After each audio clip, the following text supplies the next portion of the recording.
Lalu apa dugaan penyebab satu keluarga tewas di dalam rumah hingga penyelidikan ini melibatkan Ditreskrimum Polda Metro Jaya? Kita tanyakan ke kriminolog Universitas Indonesia Adrianus Meliala. Pak Adrianus, apa kabar Pak? Kabar baik, Mas.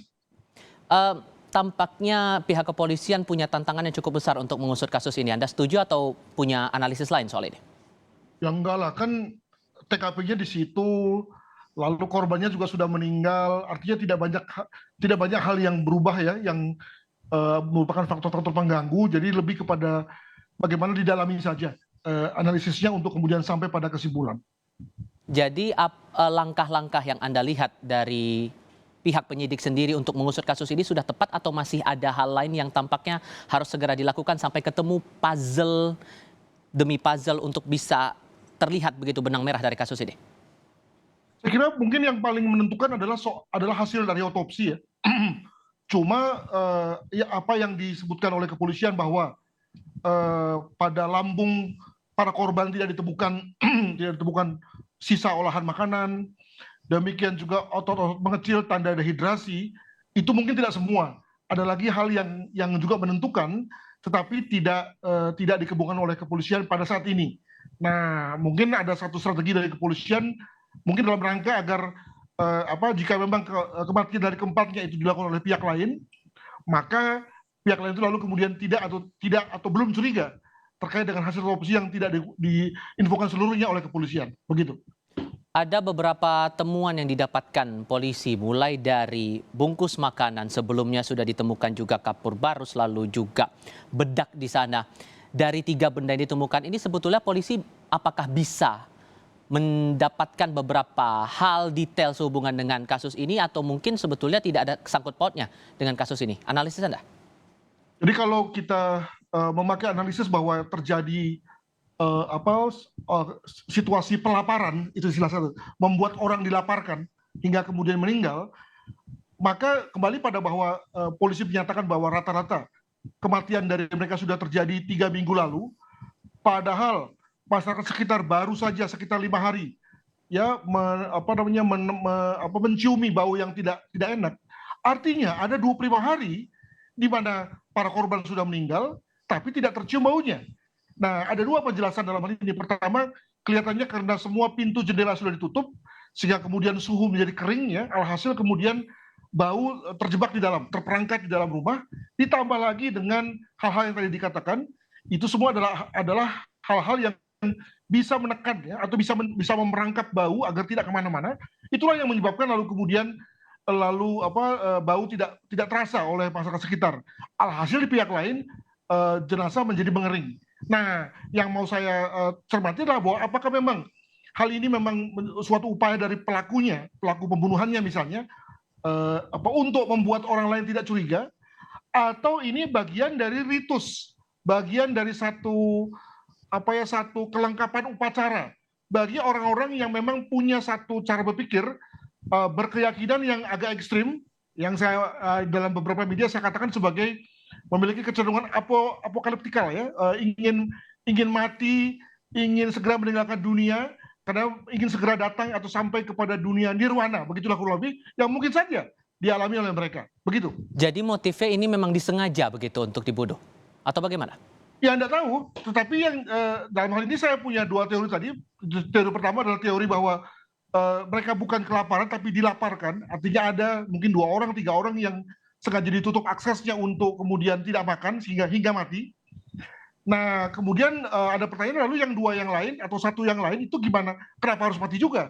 Apakah memang akhirnya yang terakhir ini juga bunuh diri? Nah, untuk itu maka kemudian supaya membuat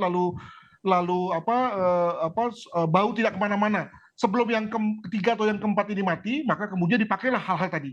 Penilaian Anda buat apa mereka melakukan atau buat apa melakukan seperti itu begitu sampai akhirnya 4 orang ini meninggal dalam kondisi sedemikian? Saya tidak tahu. Nah, makanya lalu kemudian teori kedua menjadi masuk bahwa sebetulnya ada satu keyakinan bersama yang mereka yakini mengenai hidup setelah mati itu.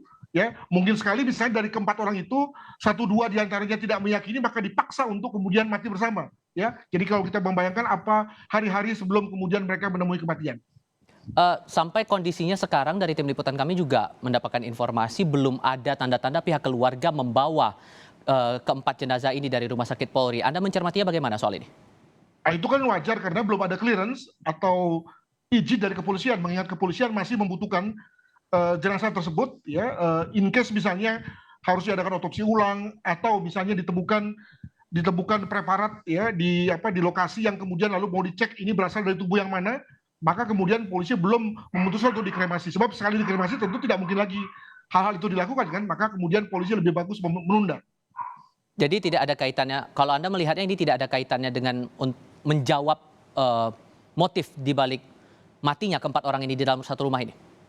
Saya kira itu semua adalah bagian dari upaya mencari motif, tetapi yang pasti adalah bahwa kalau pada statement pertama ya itu kepolisian menyatakan ya menduga bahwa kematian itu karena kelaparan, ya saya kira enggak lah ya, Jakarta Barat ya yang penuh dengan gudang makanan kok malah orang lapar ya. Dan juga kalau dilihat dari lokasi di mana sebetulnya mereka adalah keluarga kelas menengah, maka rasanya tidak mungkin untuk tidak bisa membeli air, beras dan seterusnya. Jadi mereka berada pada posisi untuk intensional dengan sengaja mengakhiri hidup. Cuma tadi apakah ini memang mengakhiri hidup semuanya memang sedia untuk itu atau hanya ada beberapa, sehingga tadi saya ambil contoh pasti ada satu dua di antaranya yang kemudian lalu memilih bunuh diri dengan cara yang lain. Atau yang kedua adalah bahwa konteks bunuh dirinya itu adalah dalam rangka tadi mengakhiri hidup untuk suatu keyakinan, satu cara pandang yang saya sebut sebagai apokaliptikal ya, mengenai satu pandangan-pandangan tentang hidup sesudah mati. Begitu. Maka anggota keluarga inilah yang menjadi penting kesaksiannya karena dari pihak warga sekitar juga menilai tidak ada percakapan lanjutan sebelum mendekati dugaan hari kematian keempat orang ini. Percakapan dengan anggota keluarga menjadi penting. Apa yang perlu dicermati oleh polisi soal ini? Saya dengar bahwa kepolisian itu juga menyita buku-buku bahan bacaan begitu ya, dan juga video-video dari rumah para korban. Moga-moga dari bacaan dan video tersebut itu lalu kemudian bisa disimpulkan sesuatu.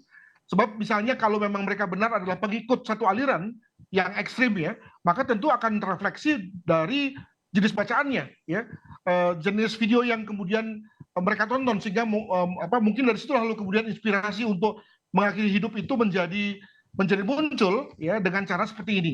Atau mungkin juga nanti di sana ada surat-surat yang menyatakan misalnya ajaran dari sang pimpinan mereka untuk agar mereka mati misalnya. Nah, hal itu lalu bisa menjadi satu clue bagi kepolisian untuk mengungkap kasus ini dengan cara melibatkan pihak lain yang lebih banyak. Mungkin begitu. So what's next? Apa yang harus dilakukan penyidik berikutnya agar kita tahu nih penyebab 4 orang satu keluarga ini mati di dalam satu rumah ini? Saya kira kita perlu beberapa clue tambahan ya. Tadi adakah misalnya polisi sudah mengetahui atau sudah bisa melihat pola dari bacaan-bacaan yang mereka dapatkan, demikian juga video-video yang sudah berhasil disita oleh kepolisian. Yang kedua, kalau tadi bicara mengenai bungkus makanan, jangan lupa di situ pasti ada jejak di situ, ada DNA yang ada di situ ya. Bayangkan ketika kita makan kan ada kemungkinan air liur kita masuk atau terpercik ya pada bungkus makanan itu. Moga-moga kemudian ditemukan misalnya ada DNA yang lain dari keempatnya. Artinya ada orang kelima. Nah, maka lalu skenario orang kelima sebagai pembunuh itu menjadi mungkin tuh untuk kemudian ditelusuri motif-motif barunya, yakni motif pembunuhan. Betul. Demikian. Baik, Pak Adrianus Meliala, terima kasih sudah berbagi perspektif bersama Kompas TV hari ini. Sehat selalu.